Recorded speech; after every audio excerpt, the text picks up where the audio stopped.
Crescent Roll bundles. Now, these are really special to me personally. These are one of 2 recipes that I have that are special to me and my family. Well, there's a lot more, but these 2 in particular. If you have been following along on Nellie Belly, you have heard about our Timeless Traditions recipe series that we just started. Last Thursday was the first Thursday, and my girl Alice Sufert from Dining with Alice, who's a local Minnesota girl who's been on lots of TV here, she had the first recipe. And this series, you guys, isn't about the recipes, and I know a lot of you don't think you're good cooks. It's not about the recipe, it's about the stories that go with them. And so I'd really love for you to get over there and check out this recipe from Alice, because it's the story about her memory of the recipe that's the most important thing. And that's really what Nellie Belly is about. I'm really about getting everybody connected, and you know, food is just this world over connector. We all connect over food. We all have memories over food. I mean, I think every single vacation we've ever been on, my husband can remember the little town based on the restaurant we were at. I don't know if everyone is like that. I think a lot of people are. I've heard that a lot. Oh yeah, I remember going to that little place in that town. Remember that we had that chowder or that dessert there? We really have memories connected to food. So this series is all about that. And every Thursday we have invited a blogger or a person that wants to share. You don't have to be a blogger to be a part of the series. And they're coming over and they're bringing with them their family recipes, their family stories, and we're really honored to have them. Today, however, I'm going to share one of mine with you. And even though on my site I do that a lot, I don't do it as much as I'm going to today, because there are 2 recipes from my childhood that are really special to me, and this is one of them. So first, I'm going to get a little drink of coffee, because that's how we start every recipe.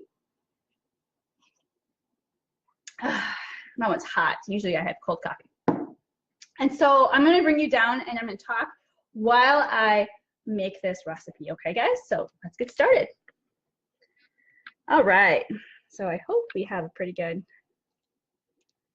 I'm going to move you up just a wee bit more. Okay. So what I'm doing today is I'm going to make these crescent bundles. And when I was a little girl, I'm the oldest of 10 kids.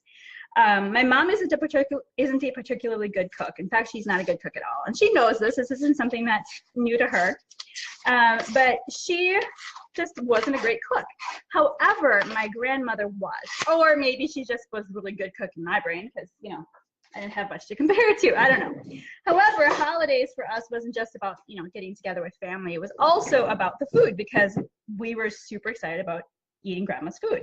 And I think my dog is about to go nuts because the UPS man is here. So if that happens, hang on tight. So anyways, when we would go to my grandma's house, oh gosh, you guys, I hate these. There we go.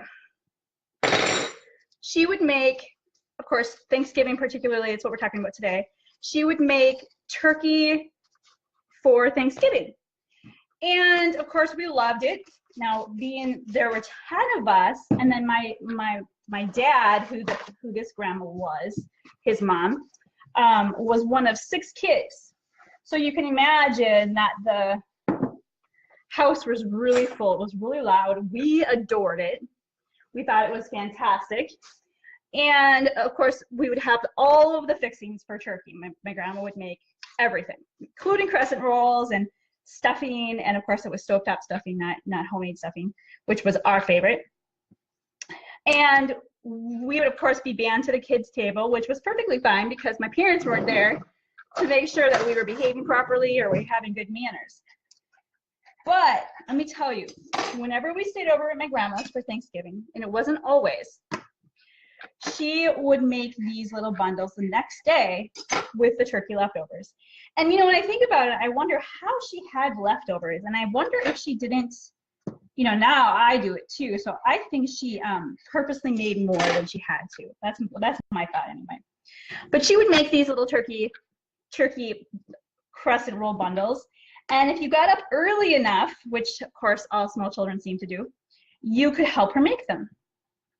And so we would get up and help her make these little bundles. Now you can imagine at that time there was probably only 8 of us. I don't know how many of my siblings were there yet. But I cannot even imagine now being my grandmother and having all those small children around trying to help cook these little bundles. But she would make these up for us. So how it would work was she would have leftover turkey. This is actually chicken, and I got this, you know, the freezer bundles where you can just get them already made.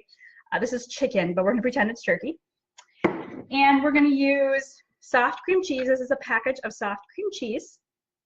We're gonna use 2 tablespoons of melted butter, and then a little bit more that we're gonna brush on the top. Okay, so, oops, wrong one. We're gonna start with the cream cheese and the melted butter. I'm gonna guess at 2 tablespoons.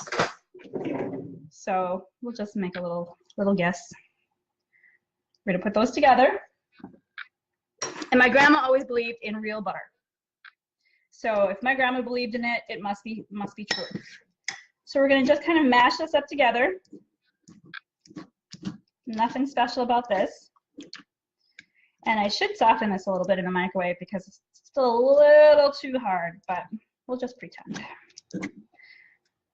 So we're also going to add a little bit of salt and pepper to this, which would technically make this like a 5-ingredient dish if I add. And let me tell you something. So on my site, I have many recipes that are like 3 or 4-ingredient recipes. I cannot even tell you how many times someone will make a nasty comment on these recipes and tell me that I didn't include salt and pepper, and salt and pepper should be included, and so therefore it's like I'm lying and it's like an 8-ingredient recipe. Don't include salt and pepper as an ingredient. It's like underwear. When you go and you buy yourself a new outfit, you don't count underwear. It's just an obvious thing, right? So for those of you that think salt and pepper are an ingredient, it's not. You're supposed to have it, and if you don't have it, you need to be a grown-up and go buy salt and pepper. Okay, there, my rant is over.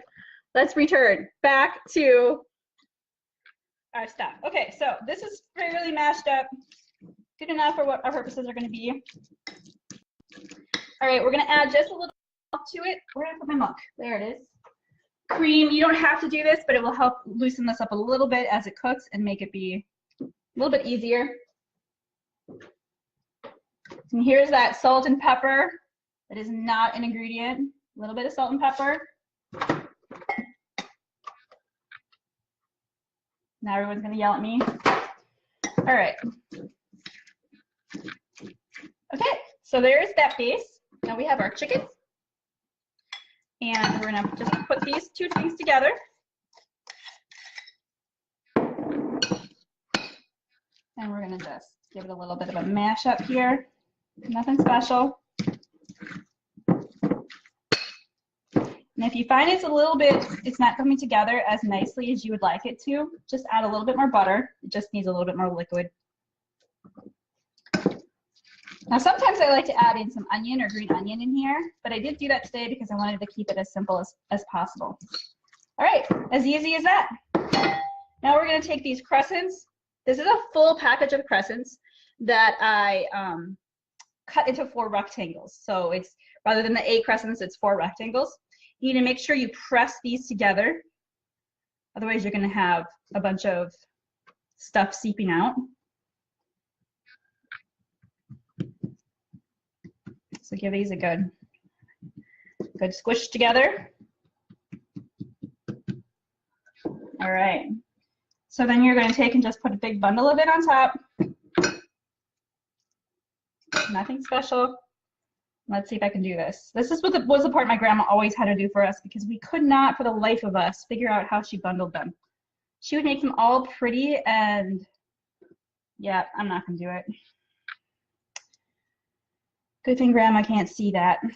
All right, so something like that. That's about how it looked when I was a kid too. You can tell I haven't improved much on that. Oh my goodness. So we're just gonna make a bunch of these real quick. Throw them together. And then I'll pop them in the oven. See if I can spread that out a little bit to give myself a little bit more room. Okay. Ooh, that was a better technique that time. Much better. Oh, I got a hole already. Okay. Number 2.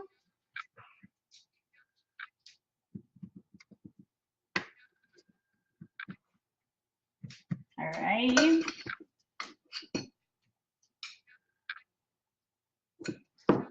Probably could have stuffed these a little bit more than I did. Roll those right up. Oh, dang, I am not very graceful.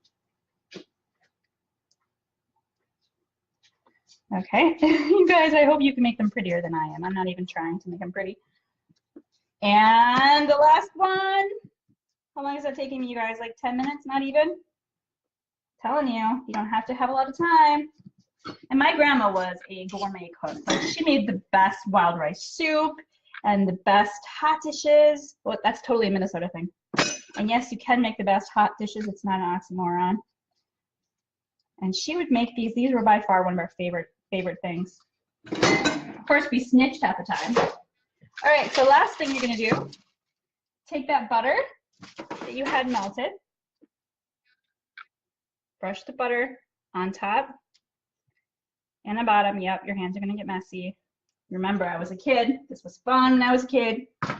Roll it in breadcrumbs. Don't skip this step. This is a step I don't see often in these, is they usually just go straight to baking. This is really what takes it to the next level. Don't skip this. Your hands will get messy, but you're gonna be okay. These are so not very pretty. All right. Roll those up real good. So she would make, I mean, there were good 8 of us kids, and then all of those families. She just made a ton of these. And what she would do is she would make them early in the morning, and then she would leave them in the fridge and take them out and cook them at lunch.